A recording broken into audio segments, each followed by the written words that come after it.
प्रभु श्री राम ने अगस्त्य मुनि से पूछा, हे मुनि श्रेष्ठ, राक्षसों की उत्पत्ति विसर्वा से ही हुई, फिर उससे पहले लंका में राक्षस कहाँ से आए?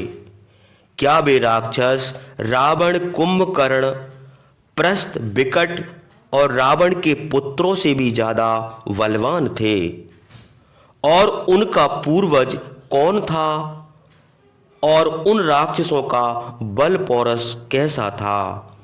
किस अपराध के कारण श्री हरि विष्णु ने उन राक्षसों को लंका से निकाल दिया था? रामचंद्र के कहे हुए वचनों को सुनकर अगस्त्य मुनि बोले, हे राम, आज जो मैं वृतांत आपको सुनाने जा रहा हूं, इसे आप बड़े ध्यान से सुने। पहले जल की उत्पत्ति हुई, जल से कमल और कमल से ब्रह्मा उत्पन्न हुए। ब्रह्मा ने जल आदि तत्वों से सृष्टि की रचना की। जल आदि की रक्षा के लिए उन्होंने फिर कुछ प्राणियों को उत्पन्न किया। वे सब प्राणी भूख प्यास से व्याकुल होकर उत्पन्न करने वाले ब्रह्मा के पास जाकर बोले कि हम लोग क्या करें? ब्रह्मा ने हंसकर उनसे कहा कि तुम लोग इस जल की रक्षा करो। उन प्राणियों में से कुछ लोगों ने कहा, रक्षाम, अर्थात आपकी आज्ञा से हम रक्षा करेंगे। अन्य लोगों ने कहा, याच्छाम, अर्थात हम भूखे हैं, हम भोजन करेंगे।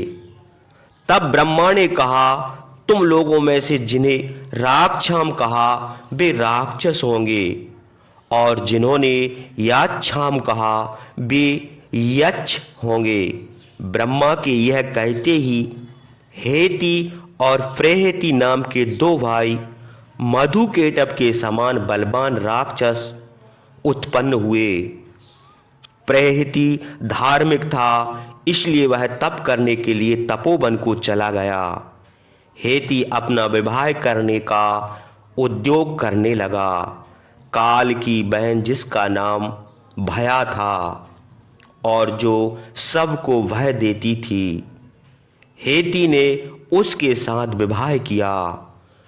उसके एक पुत्र उत्पन्न हुआ जो महातेजस्वी और सूर्य के समान प्रकाशित था। उसने पुत्र का नाम विद्युत केश रखा। जल में कमल के समान वह पुत्र बढ़ने लगा।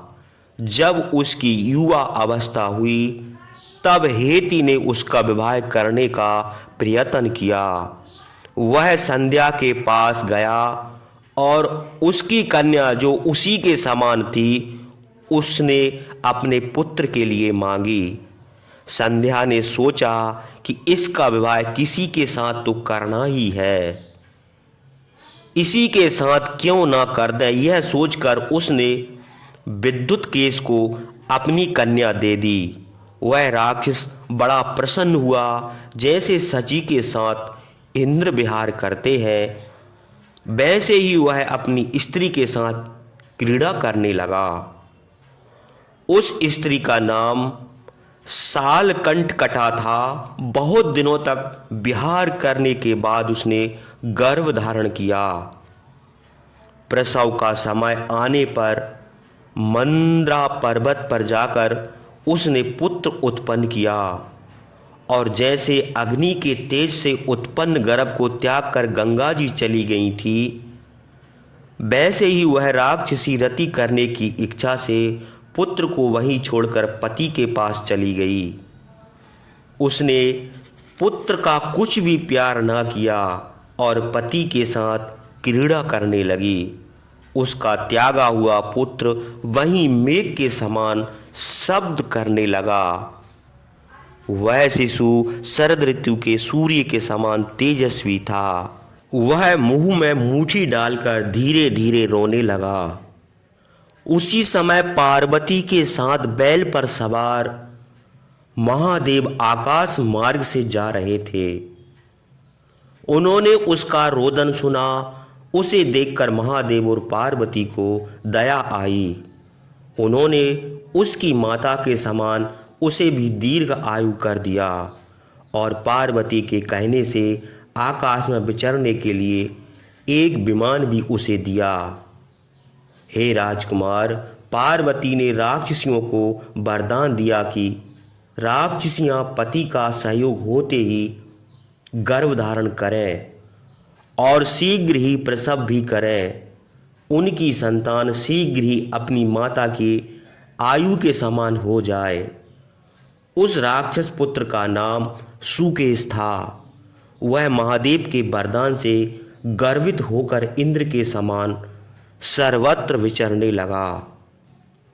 ग्रामणी नाम का एक गंधर्व विश्वासु के समान तेजस्वी था। उसने देखा कि सुकेश को ब्रह्मा से वरदान मिला है और वह बड़ा धार्मिक भी है, तो उसने अपनी कन्या देववती का विवाह उसके साथ कर दिया।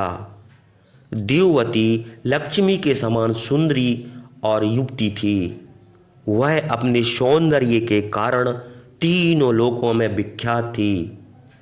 वरदान के कारण सुकेश को सभी ऐश्वर्य प्राप्त थे।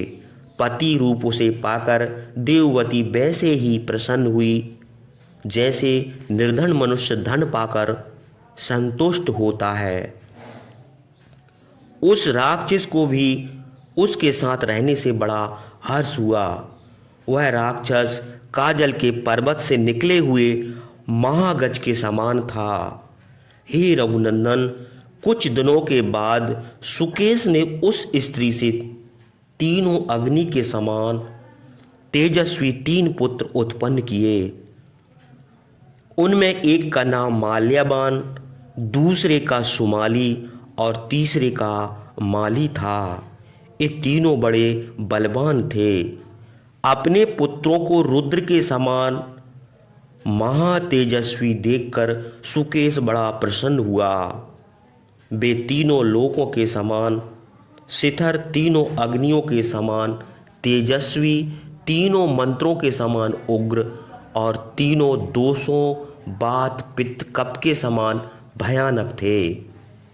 सुकेश के तीनों पुत्र बड़ी शीघ्रता से बड़े हुए। जैसे औषध न करने से रोग बढ़ जाता है, उनको जब यह मालूम हुआ कि तपस्या के बल से उनके पिता को वरदान और ऐश्वर्य प्राप्त हुआ है, तो वे तीनों भाई सलाह करके सुमेरु पर्वत पर तपस्या करने चले गए। हे नृपसत्तम, उन राक्षसों ने कठिन नियमों के पालन करके घोर तपस्या की। सत्य, सरलता और इंद्रियों का दमन आदि संसार में दुर्लभ कठिन तपस्या करके देवता, दैत्य और मनुष्यों सहित तीनों लोकों को संतप्त कर दिया। कठोर तपस्या देखकर चतुर्मुख ब्रह्मा विमान पर चढ़कर देवताओं के साथ सुकेश के पुत्रों के पास आकर बोले, हे देव, हम लोगों की तपस्या से प्रसन्न होकर यदि आप वरदान देना चाहते हैं तो हम लोगों को यह वरदान दीजिए कि हम अपने शत्रुओं को मार डालें, हमको कोई जीत ना सके और बहुत दिनों तक हम लोग जीवित रहें। हे महाराज, हम तीनों भाइयों में परस्पर स्नेह भी बना रहे। बहुत अच्छा ऐसा ही होगा। सुकेश के पुत्रों से यह कहकर ब्राह्मणों पर दया करने वाले ब्रह्मा अपने लोक को चले गए। हे रामचंद्र, ब्रह्मा से वरदान पाकर वे तीनों राक्षस निर्भय हो गए और देव दानव सभी को पीड़ित करने लगे। उन तीनों राक्षसों से पीड़ित देवता, दैत्य, ऋषि और चारण आदि को कोई भी रक्षक दिखाई नहीं दिया।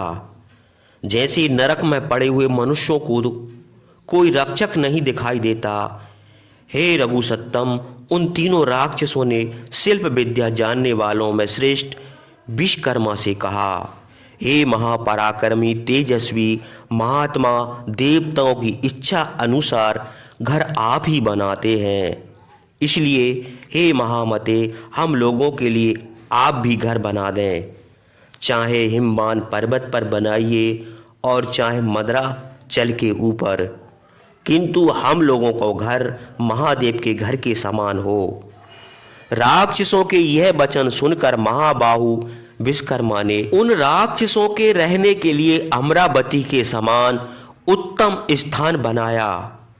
विश्वकर्मा ने कहा, दक्षिण समुद्र के किनारे त्रिकूट नाम का पर्वत है, उसी जगह सुवेल नाम का दूसरा भी पर्वत है। उस मेघाकार पर्वत के शिखर पर पक्षी भी बड़ी कठिनता से जा सकते हैं। उसी पर्वत के ऊपर 30 योजन चौड़ी और 100 योजन लंबी लंका नाम की नगरी है। उस नगरी में सुवर्ण के ग्रह, सुवर्ण की 4 दीवारी और सुवर्ण के ही फाटक लगे हैं। हमने उसे इंद्र की आज्ञा से बनाया था। तुम लोग लंका में जाकर वैसे ही निवास करो जैसे इंद्र आदि देवता इंद्रपुरी में रहते हैं। राक्षसों के साथ लंकापुरी में रहने से शत्रु आपका कुछ ना बिगाड़ सकेंगे, क्योंकि शत्रुओं का वहां पहुंचना बड़ा कठिन है। विश्वकर्मा के यह वचन सुनकर वे तीनों राक्षस हजारों अनुचरों के साथ लंका को चले गए और वहां रहने लगे। लंका की 4 दीवारी बहुत मजबूत थी, चारों ओर बड़ी गहराई खाई थी, सोने के सैकड़ों घर बने थे। राक्षस वहां बसकर बड़े प्रसन्न हुए। हे रघुनंदन, उन्हीं दिनों में नर्मदा नाम की एक गंधर्वी हुई। उसके 3 कन्याएं थीं। यद्यपि नर्मदा राक्षसी नहीं थी, वह गंधर्व थी, किंतु उसने अपनी कन्याओं का विवाह तीनों राक्षसों माल्यावान, सुमाली और माली के साथ कर दिया। वे कन्याएं बड़ी सुंदर थीं, चंद्रमा के समान सुंदर उनके मुंह थे। तीनों राक्षस अपनी अपनी स्त्रियों के साथ विहार करने लगे, जैसे देवता अप्सराओं के साथ क्रीड़ा करते हैं। माल्यावान की स्त्री का नाम सुंदरी था। वह सुंदरी बहुत थी। माल्यावान और सुंदरी से जो संतान उत्पन्न हुई उनके नाम सुनिए।